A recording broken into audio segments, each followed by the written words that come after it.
Bonjour. Tous les regards sont tournés vers le palais des congrès de Yaoundé dans l'attente des résolutions du grand dialogue national voulu par le président de la République. Dans le même temps, des images des Ambazoniens célébrant leur indépendance avec faste le 1er octobre sont venues entacher ces travaux qui se sont poursuivis normalement malgré le retrait de quelques hommes politiques, donc Akere Mouna, Ali Sadio et Jean-Jacques Ekindi, lequel a très vite rebroussé chemin. Les résolutions tant attendues du grand dialogue national réussiront-elles à ramener la paix dans le nord-ouest et le sud-ouest? Nous poserons la question à notre invité. Il est journaliste, chercheur et politologue. Il s'appelle Jules Domché.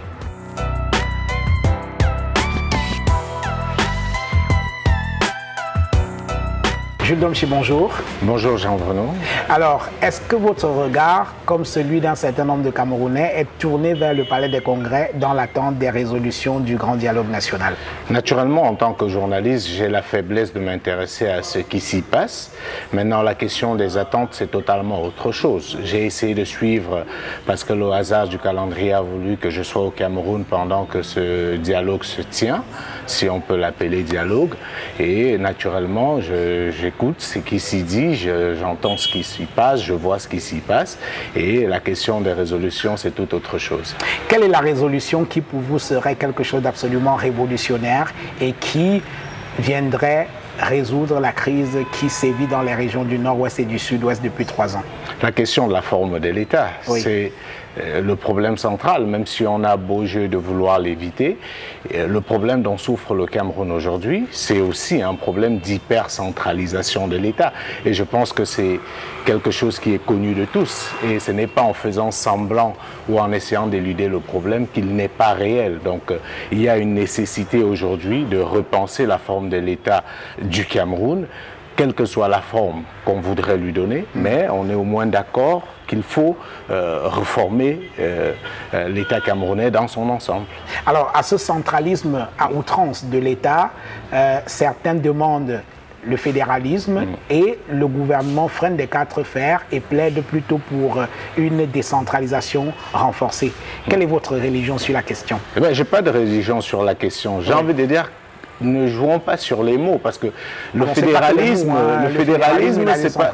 Non, il y a des formes de décentralisation qui sont très proches du fédéralisme et qui donnent même parfois beaucoup d'autonomie aux collectivités locales. Ce que j'ai envie de dire, c'est qu'il faudrait qu'on arrête de penser au Cameroun que le fédéralisme, c'est un grand mot ou un gros mot.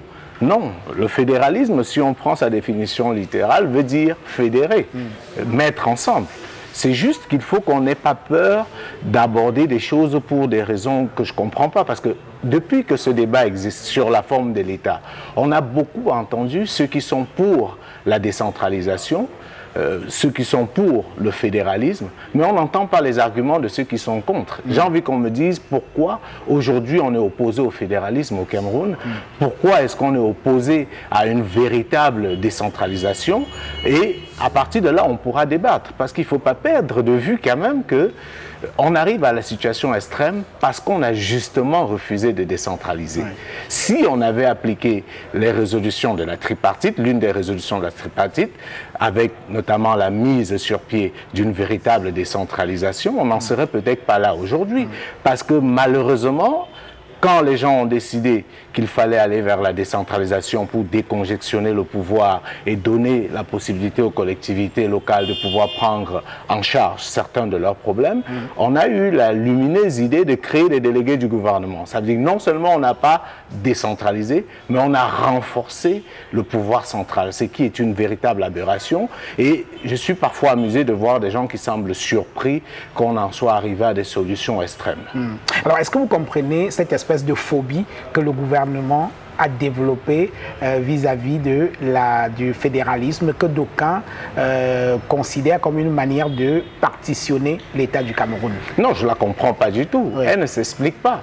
Ce ne serait pas une première. On a été un État fédéral, on peut le redevenir. Absolument. Il y a autour de nous des États qui ont choisi cette forme et qui fonctionnent normalement. Non, le véritable problème, c'est qu'on a un régime qui, depuis l'indépendance, puisque je situe le régime actuel dans la continuité de celui d'Ahidjo, a choisi de ne pas faire du Cameroun une république, mais une sorte de monarchie ou une oligarchie. C'est pour cela qu'on a peur quand on parle de véritable décentralisation ou quand on parle de fédéralisme, parce qu'on veut que le chef soit un monarque, ne soit pas un président. C'est pour cela qu'ils ont peur. Mais sinon, dans l'objectivité, pourquoi fait-on de la politique?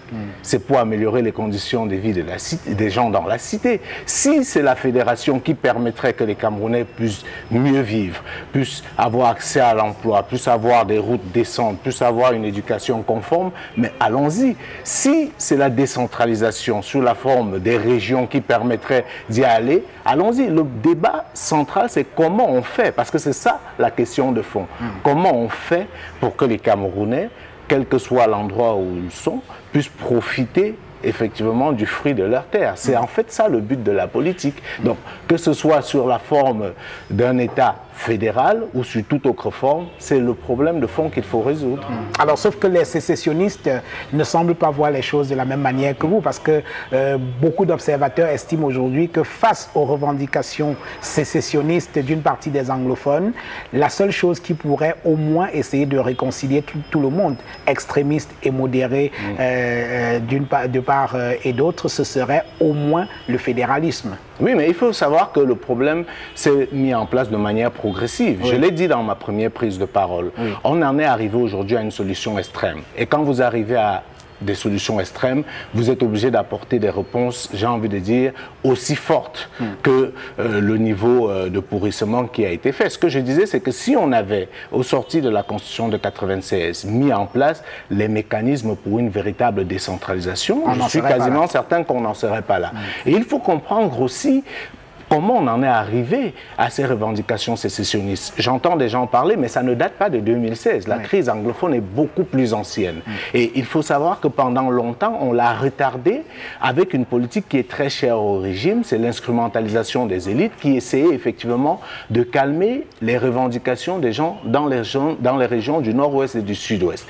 Ça a marché pendant longtemps. Pourquoi? Parce que l'essentiel de nos compatriotes de ces régions sont totalement opposés à la sécession, totalement opposés à la sécession. C'est pour cela que tous ces mouvements sécessionnistes qui existent depuis des années n'avaient pas pignon sur rue. Mais on savait déjà qu'il y avait certains de nos compatriotes, mais très minoritaires, qui voulaient la sécession, mais ils n'étaient pas suivis par la masse. Mais parce que le gouvernement en place, au lieu d'apporter des véritables réponses, a voulu faire une fois de plus de la mascarade, on en est arrivé à une situation extrême. Et croyez-moi, si cette guerre a pris cette tournure, si elle dure autant, ça veut tout simplement dire que la population aussi dans ces zones-là a plus ou moins une autre appréciation de la situation. Alors, est-ce qu'on pourrait considérer le retrait de Jean-Jacques Kindi, le retrait de Ali Sadio à Keremouna et cette espèce de danse bafia de Jean-Jacques Kindi, avec tout le respect que j'ai pour la danse bafia, bien sûr, est-ce qu'on pourrait considérer ces événements-là comme les faits marquants de ce grand dialogue national, ou alors c'est un épiphénomène circulé, il n'y a rien à voir? Bon, fait marquant, ça dépend de quel angle on se trouve. Oui. Pour moi, il ne fallait pas attendre plus ou moins. Je pense que ceux qui ont malgré tout accepté d'aller à ce dialogue avaient leurs raisons. Les conditions étaient fixées dès la base, on savait à peu près comment est-ce que ça allait se passer. Ils ont accepté. Je pense que pour certains, notamment le bâtonnier à Keremouna, il était question de dire « je ne vais pas faire la politique de la chaise vide sans avoir des éléments palpables, pour qu'on ne m'accuse pas d'avoir refusé une main tendue. » Parce que comme je disais dans l'une de mes chroniques, on ne refuse pas une main tendue même si elle vient à contre-temps. Maintenant, le plus important, c'est qu'est-ce qu'il en ressort. Je pense qu'une fois arrivé au palais de congrès, ceux qui se sont rendus compte qu'en réalité, le but de la manœuvre n'était pas de permettre un véritable échange, parce que dialoguer, c'est échanger, c'est qu'on est deux. Vous voyez bien que les choses étant compliquées, je pense qu'ils sont totalement libres en tant qu'acteurs politiques de décider de se retirer, tout comme ceux qui ont décidé de rester sont libres de le faire. La question centrale, c'était quel est l'objectif premier de ce dialogue? Est-ce qu'il s'agissait pour le régime de gagner du temps, ou alors de résoudre le problème que connaît le Cameroun aujourd'hui? Et vous répondez quoi? Moi, je pense qu'on veut gagner du temps, c'est évident, parce que pour dialoguer, Jean-Bruno, il faut être deux. Au palais de congrès, je ne vois pas deux camps. Alors ils sont nombreux. Non, ce n'est pas le nombre. Oui. Je veux dire, il faut être 2. On aurait pu faire ce grand dialogue national avec au maximum 10 acteurs autour de la table. On aurait pu être beaucoup plus efficace. Oui, mais on aurait entendu également des voix s'élever pour dire qu'il y a eu de l'exclusion. Pour la simple et bonne raison. Jean-Bruno, le Cameroun n'est pas en train d'inventer les modes de résolution de conflits. Ce qu'on vit au Cameroun, on l'a connu dans d'autres pays. Et on a vu comment est-ce que ça se passe. Si vous voulez dialoguer, il faudrait que vous ayez un interlocuteur. Ceux qui ont pris les armes contre leur pays en veulent au régime en place. Vous ne pouvez pas, de manière logique, demander à ce régime d'être celui qui organise le dialogue, qui fixe des conditions, alors que vous êtes presque certain que les véritables acteurs, ça veut dire ceux qui tiennent ces groupes, ces milices sur le terrain, ne sont pas autour de la table. Comment est-ce que vous garantissez que ces résolutions qui vont être prises vont leur être imposées? Alors, toujours comme fait marquant de ce grand dialogue national, il y a eu la présentation d'une quarantaine d'individus qu'on présente comme étant des ex-combattants ambazoniens qui ont décidé de déposer des armes et de revenir dans la République, dont au moins 4 généraux. Ça, c'est fort, ça, non? Enfin, je veux dire, je relativise tout, parce qu'en même temps, on voit les gens continuer à se faire massacrer sur le terrain. Vous avez parlé dans votre introduction du défilé du 1er octobre. Il peut arriver effectivement que ce soit des ex-combattants qui aient décidé pour une raison ou une autre. Ne croyez pas que tous ceux qui réclament la sécession ont la même façon de penser, ont la même logique. Il y a peut-être certains qui ont estimé que le combat a trop duré et qui croient à la sincérité du régime en place et qu'il décide. Ça, je n'en sais rien. On se contente de ce que les images veulent bien nous montrer. Mais j'ai envie de dire, le problème central est que pendant qu'on tient le dialogue, on se rend compte que sur le terrain, les gens qui sont censés être concernés au premier chef ne sont pas du tout au courant de ce qui se fait. Alors, vous avez vu les images, comme moi, de la célébration du 1er octobre, qui est une date symbolique pour les anglophones.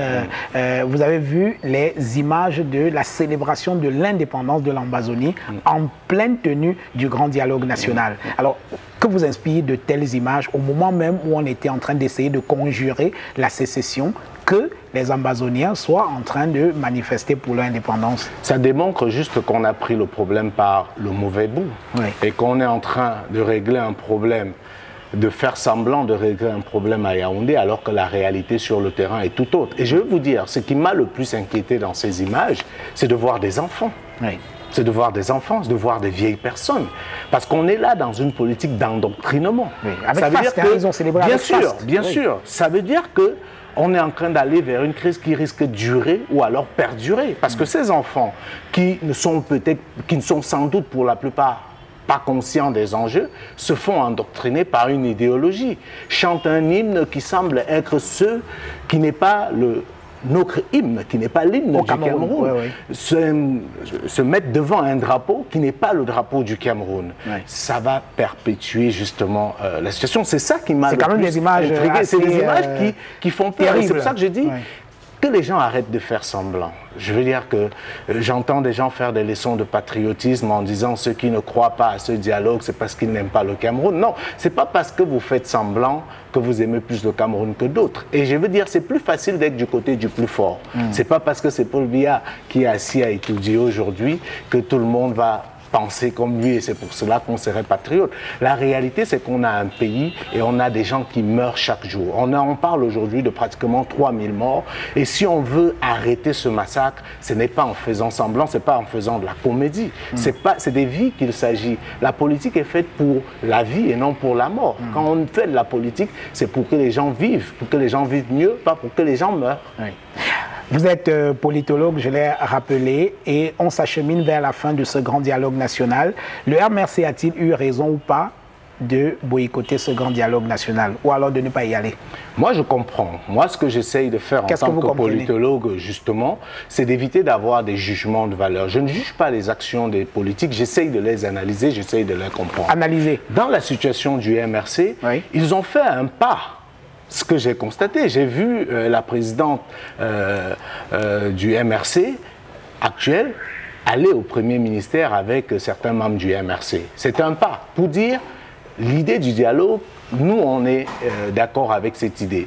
Et par la suite, ils ont estimé que leurs considérations, leurs préalables n'ayant pas été pris en compte, ils n'allaient pas prendre au dialogue. Une décision également que je peux comprendre en tant qu'analyste, parce que justement, quand vous allez à un dialogue, il faut mettre un minimum de conditions. Oui. Il faut mettre un minimum de conditions et surtout garantir que ce qui sortira du dialogue pourra impacter l'avenir du pays. Parce que les gens disent de croire aujourd'hui. Dites-moi, Jean-Bruno Tagné, pourquoi on voudrait que les Camerounais ou les sceptiques puissent être plus optimistes aujourd'hui quand on voit ce qui s'est passé avec la tripartite à 91. Il faut bien qu'on se le dise. L'essentiel des résolutions de la tripartite n'ont jamais été appliquées. Et aujourd'hui, on fait un autre dialogue qui est aussi une autre forme de tripartite. Et on dit, OK, il faut y croire parce qu'on est Camerounais et tout. On veut la paix, Jean-Bruno, mais la paix durable ne se construit pas sur du sable mouvant. La paix durable ne se construit pas sur du faux semblant. La paix durable se construit sur des actes concrets. Ce qui se passe au Cameroun aujourd'hui est regrettable. Que les gens arrivent à prendre les armes contre leur pays, la question, ce n'est pas de les juger.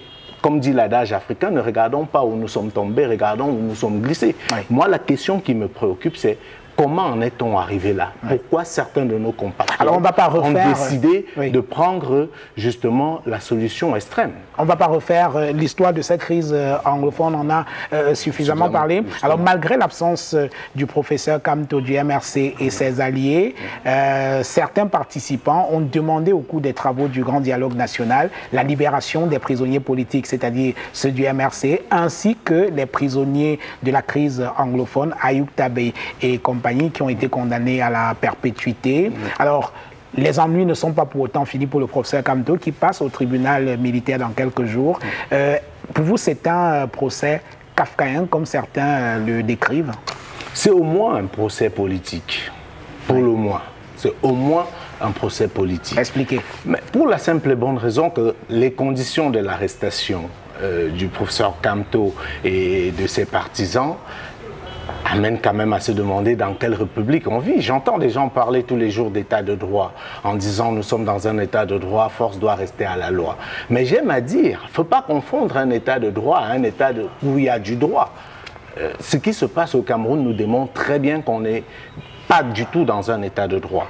Si on s'en tient à l'événement qui aurait provoqué ces arrestations, les différentes marches, blanches qui ont été faites.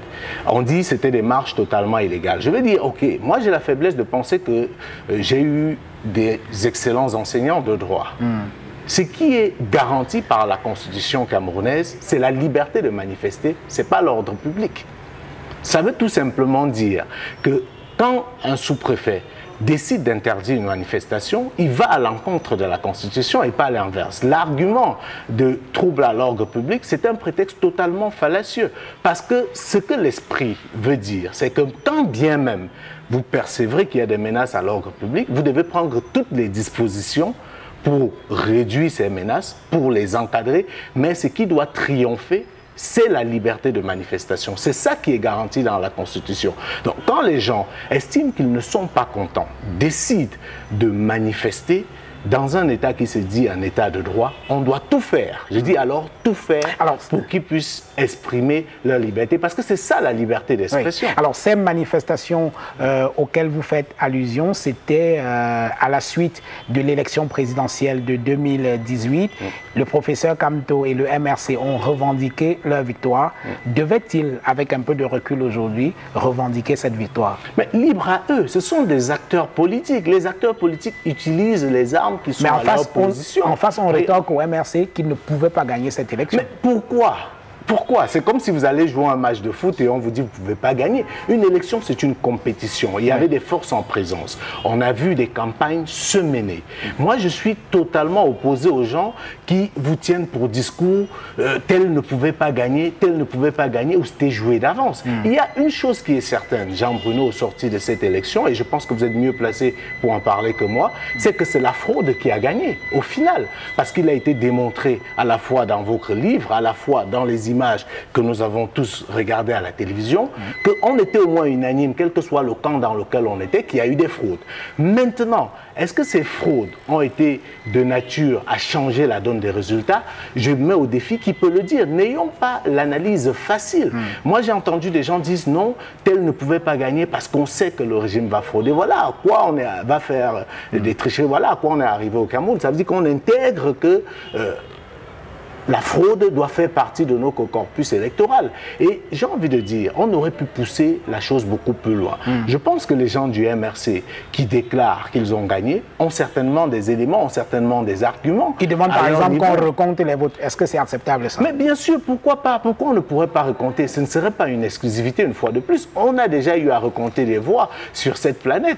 Vous vous rappelez de la fameuse crise ivoirienne? Oui. Laurent Gbagbo, quand il a été acculé, quelle est la solution qu'il a proposée? Le recomptage. Oui. Ça a été refusé pour les raisons que la communauté internationale de l'époque peut expliquer aujourd'hui. Mais dans la même année, on a tendance à l'oublier, à Haïti, il y a eu recomptage des voix. Et tenez-vous tranquille, à Martelly, qui est finalement devenu président d'Haïti, était troisième. Il n'était même pas qualifié au second tour, après la première publication. Et c'est le recomptage qui lui a permis d'être grâce au recomptage qu'il est devenu président. Ça veut dire que la fraude, il ne faut pas toujours avoir tendance à la minimiser. La fraude peut totalement changer la donne d'une élection. Et au lieu de se mettre sur ses grands chevaux et amener le pays dans une situation comme celle qu'on a connue en Côte d'Ivoire, parce que laissez-moi vous dire que la crise post-électorale ivoirienne, on parle de 3000 morts, mais on sait que quand on parle de ces chiffres officiels, il faut au moins avoir le double. Est-ce que si on avait recompté en Côte d'Ivoire et après le recomptage, déclaré que malgré tout, Gbagbo a toujours perdu, on aurait connu ce qu'on a connu, je ne suis pas certain que les choses seraient pareilles. Alors, il n'empêche, la situation politique aujourd'hui est tendue.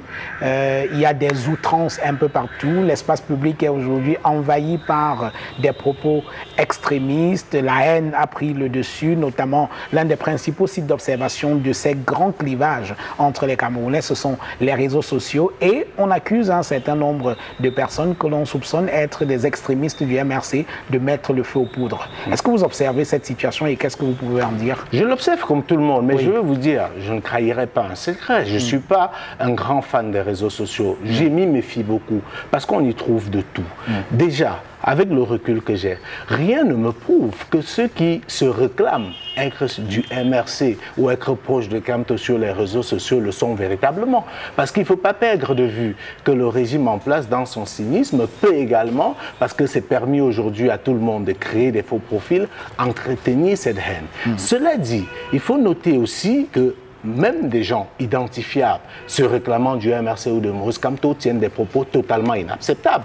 Et ce sont des illuminés, je ne sais pas d'où ils sortent, avec des propos qui sont, j'ai envie de dire, à la limite inqualifiables. Et c'est là où le MRC doit prendre ses responsabilités. Parce que j'aime à dire, dans le cas d'espèce, on ne peut pas, quand on est une équipe de football, j'aime bien prendre les exemples dans le foot, parce que ça nous parle en camerounais, choisir ses supporters. Si une équipe, si quelqu'un décide de supporter, je vois bien qu'au Cameroun, il y a des supporters du PSG, de Marseille, du Real de Madrid, sans que le Real de Madrid soit forcément au courant.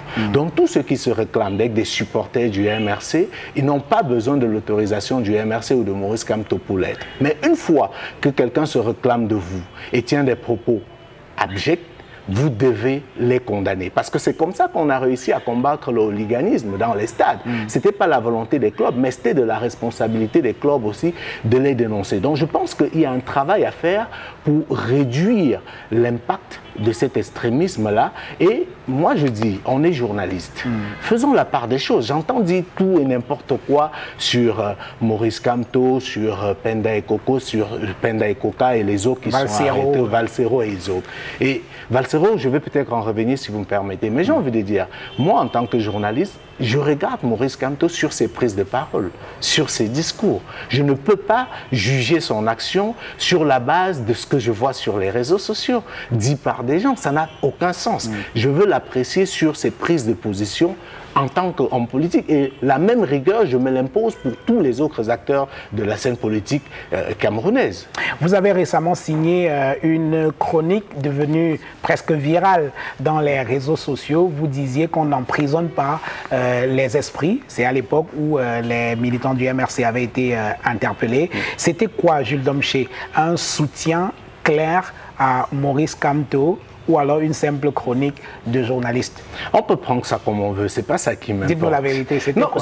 C'était une chronique de soutien à Maurice Kamto ou bien à ses militants, ou alors quelque chose de véritablement indépendant, de journaliste? Pour être totalement honnête avec vous, Jean Bruno, pour être totalement honnête, allez-y. Quand je m'assois pour écrire une chronique, je ne pense pas à soutenir ou à ne pas soutenir. Ce n'est pas ce qui me préoccupe. Et je veux vous dire, je suis totalement à l'aise. Je ne cache pas la proximité que j'ai avec Maurice Kamto, que j'ai connu en tant qu'étudiant à l'université de Yaoundé 2, qui est quelqu'un que je respecte, avec qui j'ai gardé d'excellents rapports. Ça, je ne le cacherai pas. Je ne fais pas partie des Camerounais qui régnient leur fréquentation. Je ne cache non plus ma proximité avec Valsero, qui est un ami avec qui j'ai commencé la radio à Siantou. Ce n'est pas parce qu'aujourd'hui il est en prison que je vais faire semblant de ne pas l'ignorer. C'est des gens pour qui j'ai de l'admiration parce que je trouve qu'ils mènent un combat. Quand j'écris cette chronique, on n'arrête pas la liberté. C'est parce que je trouve que ce qui se passe au Cameroun est juste inimaginable et juste inacceptable. Quand je vois Maître Michel Ndoki en prison, quand je vois Valsero en prison, quand je vois Maurice Kamto en prison, et on oublie tous ces centaines de gens qui n'ont pas de nom. Parce que les Kamto encore, ça va, parce qu'on parle d'eux. Ils sont connus. Mais imaginez ce jeune homme qui est sorti de chez lui parce qu'il estimait qu'on est dans un pays de droit et qu'il peut dire qu'il n'est pas d'accord quand on détourne des fonds publics, qu'il n'est pas d'accord avec le résultat de l'élection présidentielle, se retrouve en prison. Est-ce qu'on pense à cela? Et j'ai dit, dans cette chronique, on n'arrête pas la liberté. Parce que vous pourrez mettre tous ceux qui ont un esprit libre en prison, ça ne résoudra pas le problème, ça enfantera plutôt d'autres. Donc je veux dire, sur cette question, je suis totalement à l'aise parce que je pense qu'on est arrivé dans ce pays au Cameroun où on voudrait que pour montrer bonne figure on soit obligé de se désolidariser ou de faire semblant de ne pas connaître des gens. Ma relation avec Kamto, j'ai dit, date de l'université où j'étais encore étudiant en première année et j'étais fasciné comme la plupart de mes camarades par l'esprit qu'il était. J'ai été de ceux qui l'ont critiqué quand il a entré au gouvernement. Ça, peut-être les gens ne se rappellent pas, mais après, j'ai vu. Quand il est entré en politique, j'ai observé comme tout le monde, j'ai critiqué les débuts, mais je suis obligé aujourd'hui de reconnaître qu'il a apporté quelque chose d'indéniable dans la scène politique camerounaise. Moi, en tant que journaliste, j'étais presque jaloux de ne pas pouvoir me trouver dans la posture de journaliste pendant l'élection présidentielle au Cameroun, parce qu'il y avait un vrai débat. On avait élevé un peu le niveau, on voyait qu'il y avait des programmes. Et aujourd'hui, qu'on l'aime ou qu'on ne l'aime pas, regardez ce que Maurice Kamto a pu apporter à la scène politique camerounaise. Je suis content aujourd'hui, et je crois que vous êtes content en tant que journaliste, d'avoir des jeunes comme Olivier Bibounissa qui prennent la parole, d'avoir des gens comme Wilfried Ekanga, d'avoir des gens comme Maître Michel Ndoki. On ne les avait pas avant. On avait l'impression que la scène politique, je termine là-dessus, était confisquée. Et ça, au moins, ça a permis qu'on arrive à un certain niveau dans le débat politique au Cameroun. Dernière question, en 30 secondes, je vous prie. La crise anglophone, on en sort comment aujourd'hui, au-delà du grand dialogue national? On en sort en essayant de faire une conférence nationale souveraine. Une quoi? Une conférence nationale souveraine. Parce que le problème aujourd'hui n'est pas juste la crise anglophone. La conférence nationale souveraine est sans objet. Avec tout ce que cela comporte. La conférence nationale est sans objet. Avec tout ce que cela comporte. Ce n'est pas seulement la zone anglophone qui est en crise, c'est tout le Cameroun qui est en crise. C'est tout le Cameroun qu'il faut repenser. Et moi, j'aime souvent à dire, Paul Biya, ça fait un certain nombre d'années qu'il est au pouvoir. Il a encore, je pense jusqu'à présent, la chance de soigner la sortie. Il avait promis la démocratie et le progrès. Le progrès, il faut l'oublier, il ne pourra pas. Par contre, il pourra entrer dans l'histoire en apportant la démocratie dans ce pays, en faisant ce qu'il faut. Et je dis, s'il arrive à faire cet acte qui serait courageux, il va être absous. Les gens vont oublier. Parce que ce qui importe les gens, c'est leur devenir, c'est leur avenir. C'est qu'est-ce que le Cameroun sera demain. Les gens s'en foutent des personnes. C'est quand ils ont le sentiment que leur destin dépend de vous qu'ils s'acharnent sur vous. Et c'est pour cela que libérer est une chose positive. Voilà. Jules Domché, merci. Merci à vous, Jean-René. Mesdames, Messieurs, merci de nous avoir regardés. Je vous prie de vous abonner à notre chaîne Naya TV pour ne rien manquer de nos entretiens. Merci.